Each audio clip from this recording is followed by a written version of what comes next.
Hello, podcast friends. This week I'm happy to have a discussion with Carolyn Hyppolite, who just got back from the non-conference near Kitchener, Ontario. At the conference, she spoke about how, as a Christian, her kooky religious beliefs were never challenged by atheists she encountered. In her talk, she suggested that it could be a good thing to challenge people's beliefs.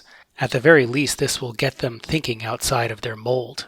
We also touch on when it's a good time to question one's beliefs or even come out as atheist. I'll also like to apologize to Carolyn.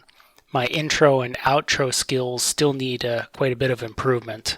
That's what you get for being an introvert and trying to do a podcast.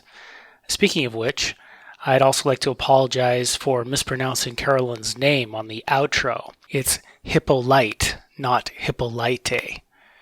With apologies aside, here's Carolyn. So I began my speech by talking about the fact that as a Christian, I had been very vocal in confronting people about their lack of faith or the fact that they had a different faith. I would challenge them on their beliefs and work to persuade them to adopt my beliefs. But that very rarely ever happened to me as a Christian. Occasionally, Muslims would try to convert me to Islam. But I can only really remember one time that an atheist forcefully challenged my beliefs. Generally speaking, people would smile, nod, and tell me, hey, if this gives you peace, that's great. And what I realized is there are all these opportunities when I was saying things that are clearly ridiculous, but I could have been called on, and perhaps if I had been called on more often, I would have been forced to think about those issues more critically, and I might have spent less time entrenched within the religious system. Sure, and actually what drew me to this speech perhaps was just that night, or maybe the night before, I was at a cafe, and I was sitting next to a guy who was phoning a friend of his, and he was having all these doubts about the faith, and he was asking his friend, if the pastor says something that I think doesn't make any sense, or should I bring it up with the pastor or what? I just don't know. I was sitting there and I'm thinking to myself, man, I should really at least give this guy my Twitter account, but something kind of worked against me. I don't know, maybe it was my own disdain with religion, and maybe I felt, that must be sort of like preaching at the guy, or maybe I was just concerned that he would get upset because I overheard his conversation, which was very vocal. I mean, I could hear it all over the cafe, basically. I think that that's a tough situation because there is a way in which we don't necessarily want to become like believers. We don't want to be knocking on people's doors in the middle of Sunday dinner to tell them about atheism. And so where you draw that line, you have to be thoughtful, I guess, about where you draw that line. I overheard a conversation. It wasn't your conversation, and I think that that's an okay judgment call to say, hey, I'm not going to get involved. You can kind of observe the personalities of the parties and determine whether or not there's something you want to say about that. I remember I was at a cafe earlier this year, and there were two very vocal women going through the Bible, talking about their faith, and I did not think it was appropriate for me to intervene. They clearly passionately believed in what they were saying, and I wasn't part of that conversation. But we all have those opportunities when we are made a part of that conversation because that person is trying to persuade us of their point of view, or because they're our friends and they happen to be having a conversation with us. And I think that's really what I was talking about. In those instances, it's okay to ask a gentle question. Another thing I noticed is while I was listening in is that it's fascinating because he would say one thing, which would be his doubt, and then almost reflexively he would mention some sort of It's almost like a defense mechanism. It's like he had a whole bunch of one-liners or talking points that would come flying out as well when he was talking to this guy.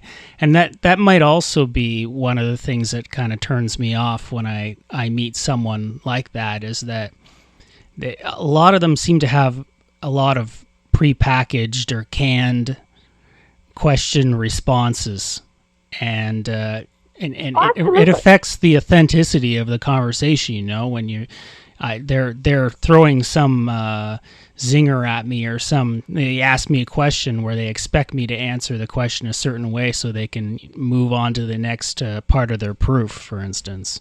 Sure. I'm so used to how those canned responses work that I can almost anticipate where in the conversation somebody's going to say, I just don't believe that. Well, this is what I feel in my heart. And at some point, it's probably going to end with, well, I'm just going to pray for you. That's usually the wrap-up canned statement. And maybe, again, those aren't always the best cases, but is there a way that we can shift that conversation? So instead of answering that question, ask your own question. Honestly, at this point, I feel like people who don't believe are so not vocal with believers that there's very little that we would have to do to increase that by just a little bit. Christians are just not used to having their ideas challenged at all. So I think one of the things that I also brought up in that conversation that day was all the reasons why we need to challenge believers.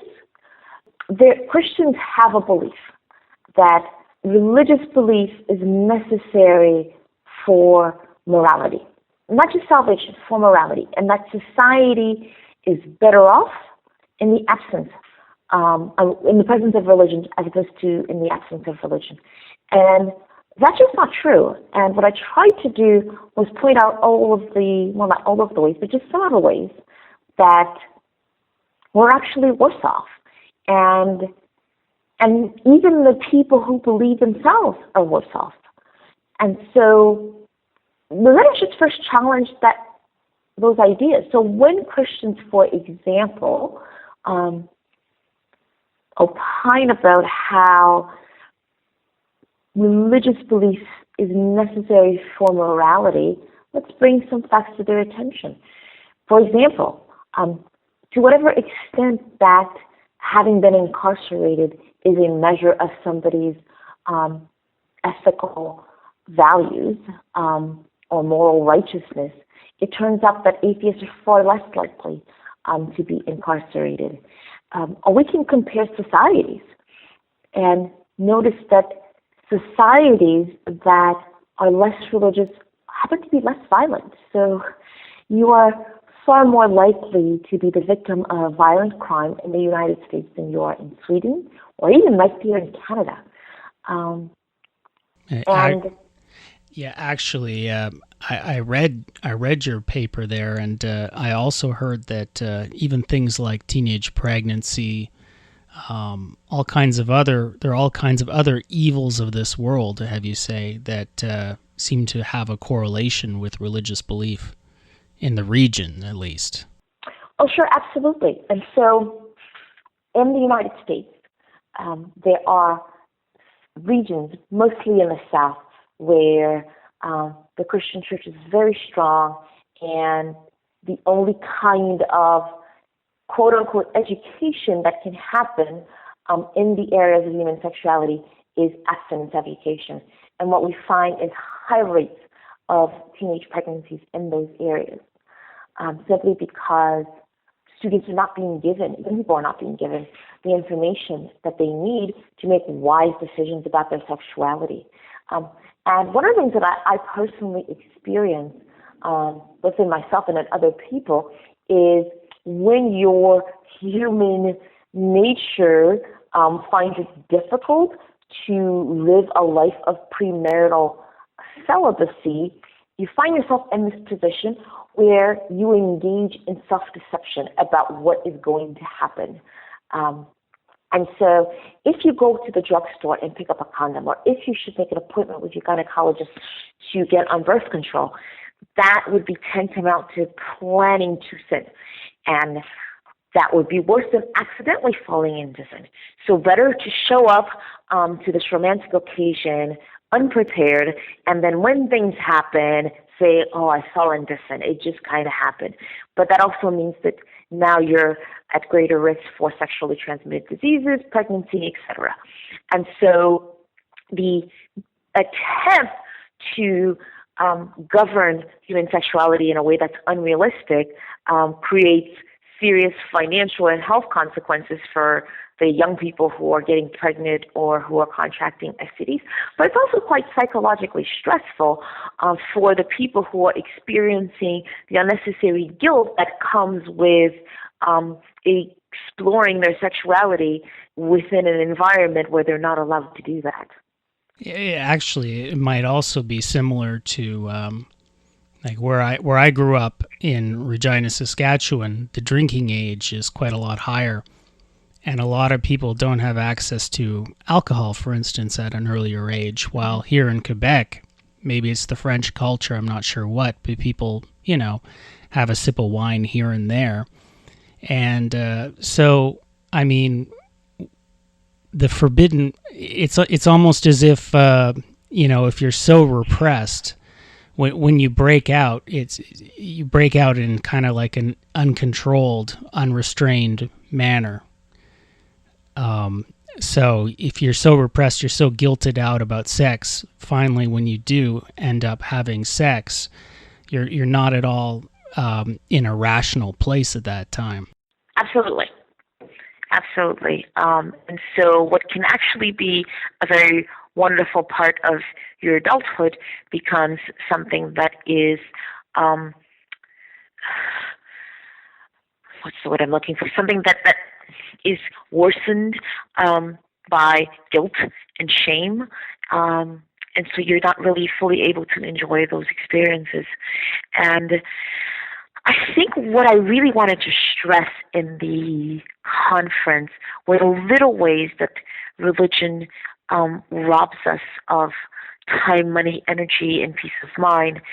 Most of the conference was actually committed to talking about very serious problems of religion, particularly problems in the Middle East. So people being arrested, for example, the blogger Raif, who's being flogged every Friday for his religious dissent.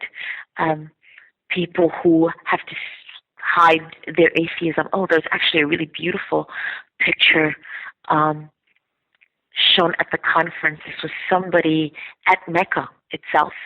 And please remind me of what is the name of the structure where they keep the rock in Mecca, the holy site. Do you remember what that's called? Because right now I can't think of it.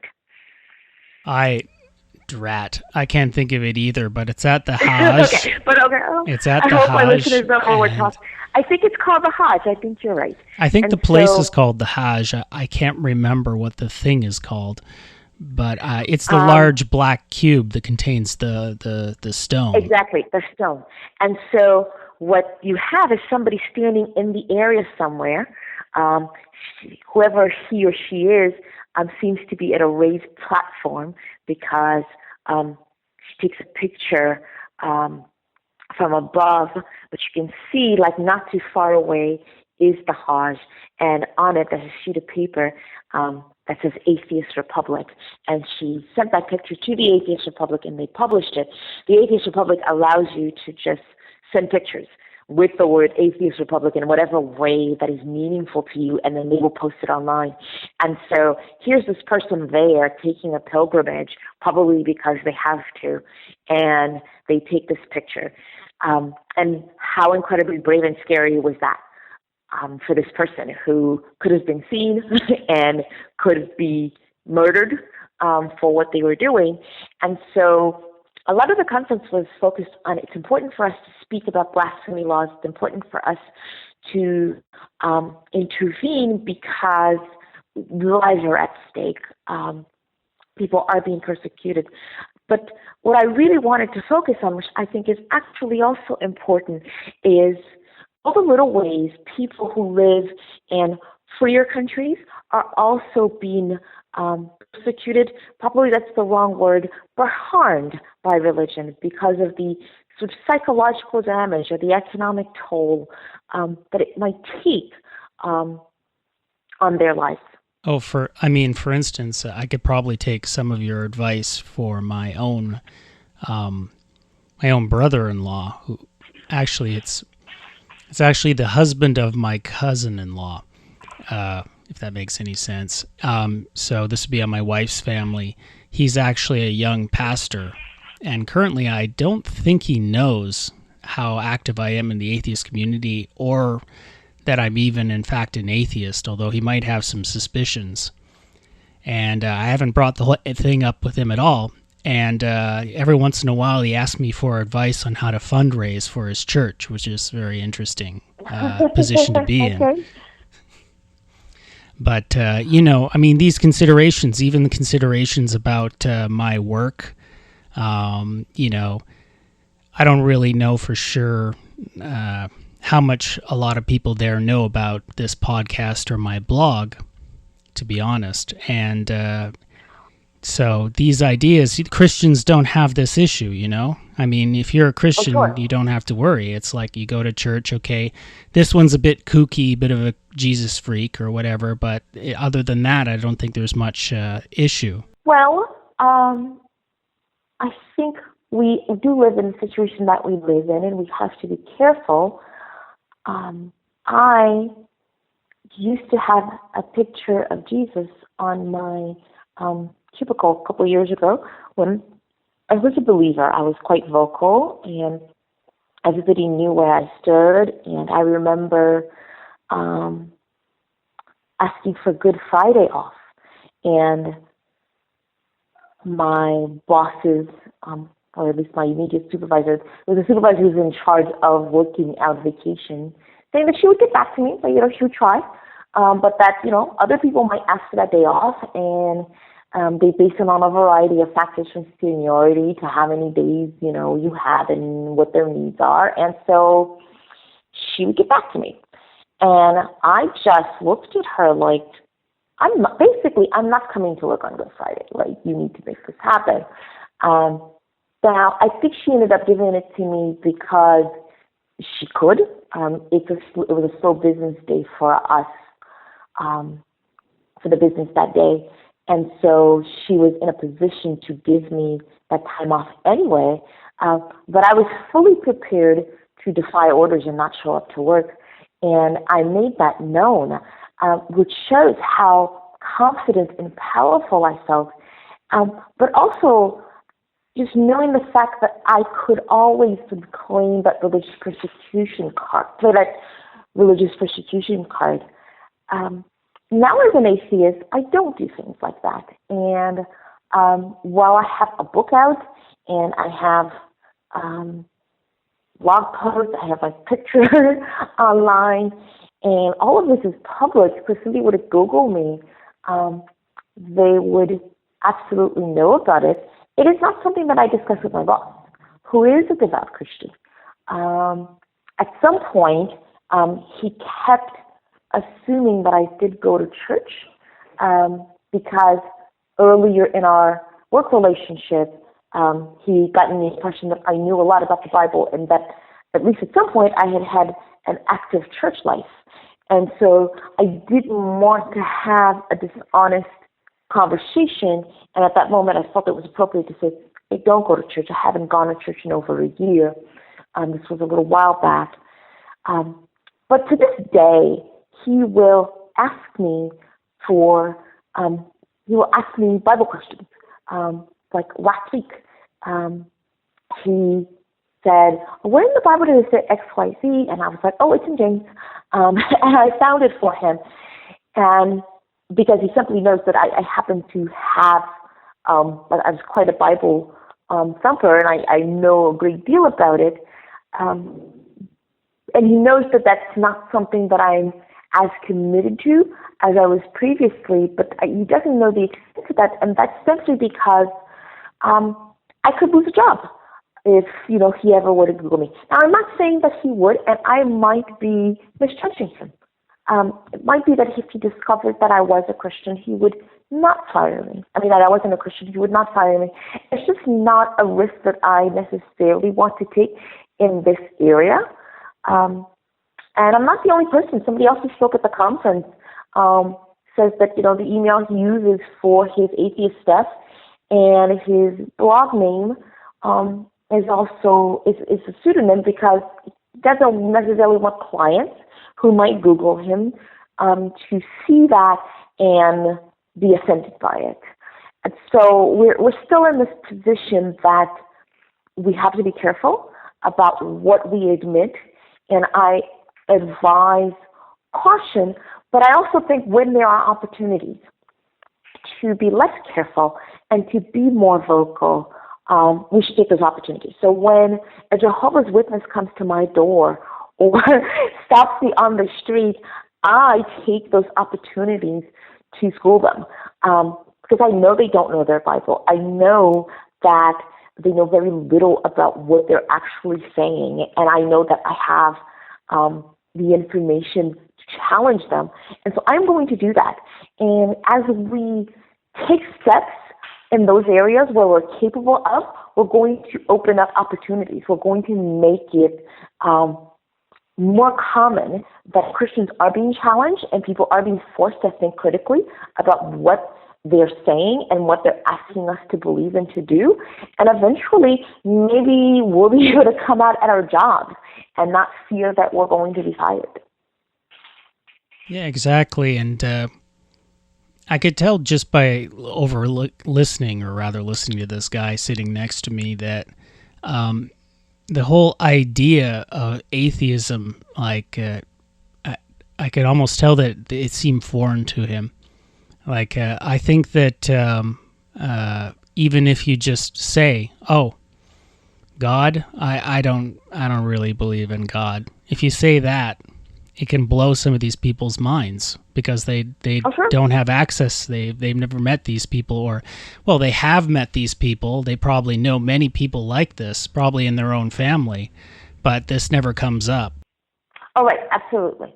Clearly, just from the things that people say to me, it's very easy to see that they don't know anything about this.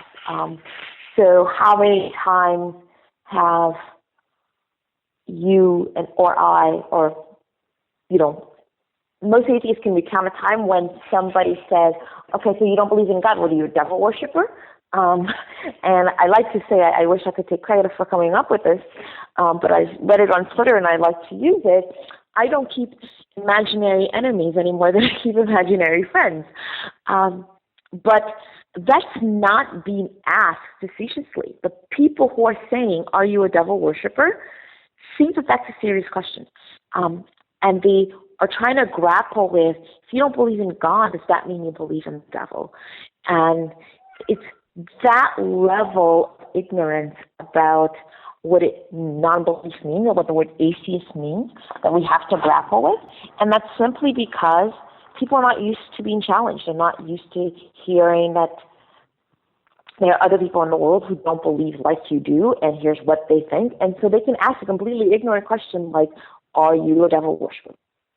Yeah, actually. With a straight face. Yeah, it actually comes down to humanizing and dehumanizing. So as soon as you come out as an atheist, they're forced to humanize or rehumanize their ideas of atheists, right? I mean, the same even for people who worship Satan or whatever that is, Satanists. I don't think real Satanists worship Satanists. That's another story. But the thing is that it has to do with humanizing. And I guess moving forward, I'll try to do that a little more. I'll take your advice. I should probably grow enough guts to say, oh no, actually I don't believe in God, because I have it worked up in my mind that something bad is going to happen, but that's unlikely. I also Sure, and certainly outside of work, I would encourage it. So the only place where definitely I would keep that, you know. definitely outside of work. I mean, I'm not going to jeopardize that. Um, you know, even with family, I wouldn't necessarily recommend it. But if it's just someone coming to you on the street, I find another issue that I have with these people sometimes is they always come at the least convenient time. So they'll come along and they'll give you their story, and I'll be like, okay, well, I need to be over there now, so I'll see you later. But the first person that I had on the podcast, Tony, he is a Baptist living in Alabama, and he said that he has very little access to atheists, and he's interested in defending his faith and talking about God and that sort of thing, apologetics. But he said he was really surprised by the lack of enthusiasm amongst his friends and in his church about him going about doing that. They were very cloistered, and a lot of them didn't seem interested at all in talking with an atheist. And I believe also some of them were a little wary about him even talking to me. Oh, sure. So I talk a lot about the little moments in my life where I was in church towards the last years of my Christianity, and I just realized there's something very weird about my worldview, or something very problematic. One of those was when I was at a training session being organized by my church to help us evangelize more effectively. So during that training session, the priest told us a story about how a Muslim had come to him and had asked him several questions and was challenging him.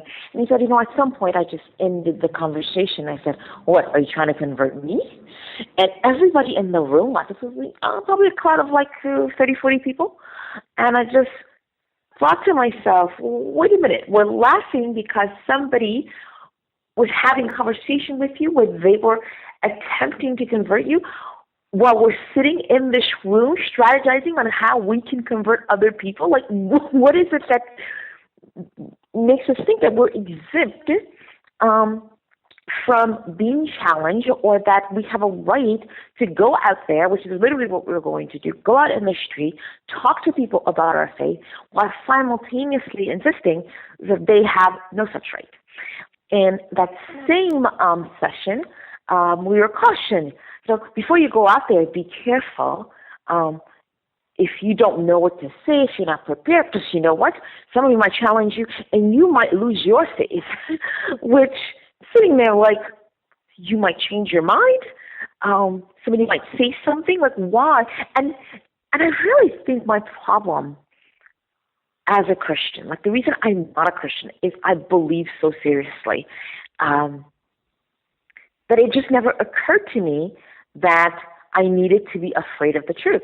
So in my mind, there's nothing out there that anybody's going to say that should rattle me. I have the truth. Maybe I don't have it at the tip of my fingers right now or on the tip of my tongue, but I can go find it. So why should I be afraid of being challenged? Why should I not be open to questions that anyone might have for me? But clearly people don't feel that way. And I wouldn't be surprised if one of the reasons that this guy in Alabama found that his fellow Christians were interesting is, one, is there's sort of all kinds of spiritual woo-woo around talking to people who don't believe that they're going to be demonic spirit present, like in their aura or something, and that these might negatively impact you. In addition, that you might be vulnerable to spiritual attack. Ideas, right? Like you might be vulnerable to ideas, spiritual attack. But in some circles, even reasoning is considered a tool of the devil. And so Paul says that the Greeks have reasons, but we have the cross, right? So the idea that there are people out there who are going to use reason, or the Jews ask for evidence and the Greeks ask for reasons, but we preach Christ crucified, a stumbling block to both Greek and Jew. These people who want reason and proof or signs are the problem. And so don't even go there. Don't even talk to them, because they're going to be a stumbling block for you, who walk by faith and not by sight. Well, the thing is that I was that kind of Christian too. I was the one who always wanted to go defend the faith. I wanted to read up as much as I could so I could understand it, so I could better explain it and defend it. And well, it was almost self-fulfilling. After a while, it just started falling to pieces in front of me, and I kind of lost it. So there might be some truth to that, maybe. The more you look into it, perhaps the less it makes sense, rather. Sure. Well, one of the things that always strikes me when I'm with a group of atheists and we happen to be discussing the Bible or faith is how much more they know about the Bible, and how much deeper and richer that conversation is on the Bible than some of the conversations I've had in Bible study, simply because I've been in Bible studies where the people just don't know their book. And so what often leads to it is this desire to fully understand what we profess. I wanted to understand what I profess, and that's why I sought to understand it better, to know it better. That's why I committed so much time studying it. That's why I was unafraid of talking to other people, because I thought, well, that can only refine my faith, right? I'm going to go out there and I'm going to be challenged, and the Holy Spirit is going to guide me to answers, and then I'm going to be better for it. I'm going to be more faithful as a result. Turns out that that's not what happens, but the Bible is fortunately one of those things that a closer look often leads to disbelief and not the other way around. Definitely.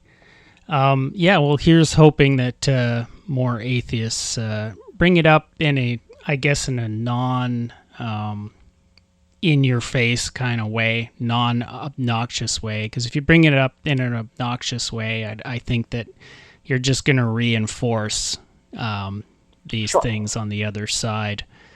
So, great. But I also think, though, there is a balance there as well, because so I'm working on a blog post right now, and that blog post, I'm sarcastic, it's satirical, and I take shots at Christians that are pretty harsh. And I think that there are times in certain settings, like in writing or even in a speech that you're given, that you do want to forcefully challenge certain ideas. But maybe that's not what you want to do at the dinner table with your aunt, right? So you just have to be wise about when you use what kinds of strategies. Definitely. And I also find that you need to sort of gauge where they're at. I mean, if they're deep still in the religion, then you probably don't want to pull out your Christopher Hitchens or something and start lambasting religion in front of them. I mean, it's probably not going to work. It's probably going to shut things down on the other side. Probably the best thing to do would be, like for instance, a lot of the Christians that I've spoken to, they use their testimony, so they keep it very much about themselves. So maybe alternatively, what you could do is you could say, look, I've explored this and I've looked at this evidence and I don't find any evidence for a God. And you could talk about things on your side.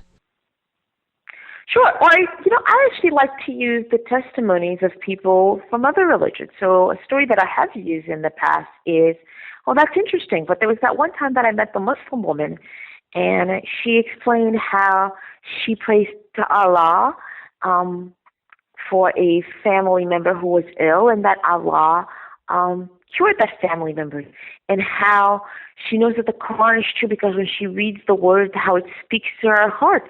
Just the same way that when you read the Bible, it speaks to your heart. Now, it just seems strange to me that you could both be experiencing the same thing, or you have these very similar testimonies, and you both claim to be talking to the omnipotent creator of the universe, but he's guiding you in these very different directions.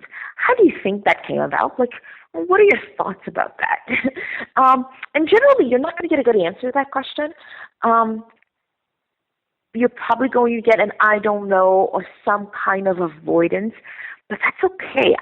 I think what you can do with a story like that is really force that person to think critically, and to think about something that ought not be, right? So here we have two people sincerely seeking the will of the omnipotent creator of the universe, who should be perfectly capable of telling them the truth, and yet they're coming to completely different conclusions. How might we explain that other than I happen to have the right faith and somehow this person is not listening closely enough to the divine will? Right. I think that just by questioning certain things with the believer, you're actually almost just like you're forcing a couple neurons to fire that haven't fired before in there, and you may not. You're unlikely to make it all the way to the person saying, "Oh yeah, that doesn't make any sense." In fact, it would be weird if it did happen. It'd be really strange. So, but you just get them start even being exposed to thinking outside the box, their box, and it can slowly open things up. Sure. Well, there's this openly secular campaign that I think the Freedom from Religion Foundation was doing. I don't know if they're still doing it, but it's basically having people come out and say, hey, I'm openly secular. I think even that's a step. So when I came out, which was fairly soon after I didn't believe, a lot of my former friends were just shocked that somebody used to believe now doesn't anymore. Well, there are a lot of those people out there. I recently read something like 15% of the U.S. population is a non-Catholic. So it's not that 15% of former Catholics are non-Catholic. 15% of the U.S. population is a former Catholic. And about half of those have no religion, which doesn't necessarily mean that they're atheists, but it means that they just said, hey, you know what, I just don't know. I'm not going to go to a church or a mosque or a temple. That's a lot of people. And just, I think, watching somebody live their life without God has an impact. In fact, it had an impact on me. Right at the end of my journey, I happened to meet two men who, one of them was slightly anti-Christian, definitely did not believe in God, didn't believe in the Bible, didn't believe that Christ was the Son of God, but I seemed probably open to the possibility that there's something out there. Another guy who, not really sure what his beliefs were because we didn't talk about it, but he definitely wasn't a practicing Christian. Like, that wasn't a critical part of his life. And just observing them be, like, live life, go to work, be kind people, without having to call on a deity, had a real impact on me. Like, it made me realize that I can live well again. I had, but I'd forgotten that you can live without religious belief, and that can be a good life, and you can be a good person. And Christians have a name for this. It's called, sort of the testimony of your life. It's witnessing through your actions, not just being. And so, like, the people who like you and already know you and already think you're a great person, if you add to that, oh, by the way, I happen to be an atheist, that complicates the way they see the world, and that can have an impact as well. Carolyn Hyppolite is author of Still Small Voices, The Testimony of a Born-Again Atheist, and she actually blogs and has a website, stillsmallvoices.net. Carolyn, thanks a lot for joining us today. Thank you so much for having me. It was a pleasure.